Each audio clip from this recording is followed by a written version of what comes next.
How to fix payment method issue on your iPhone.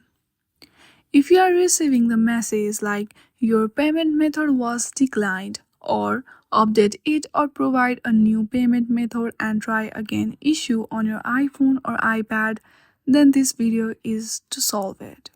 Simply launch your settings and go through your Apple ID. There you will see payment and shipping. Tap on that.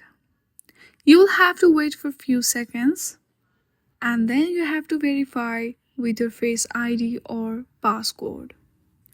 Once you give them the verification, again wait for few seconds. It will take some time. Once it is opened, you will see all of your payments details. You have to edit it again. There you will see edit option if you have already added your payment method, and then hit on the done after resetting it. Once you do all of this step, your payment method was declined issue will be solved. I hope you like this video. If you like this video, then please do not forget to like and subscribe to our channel. Thank you for watching.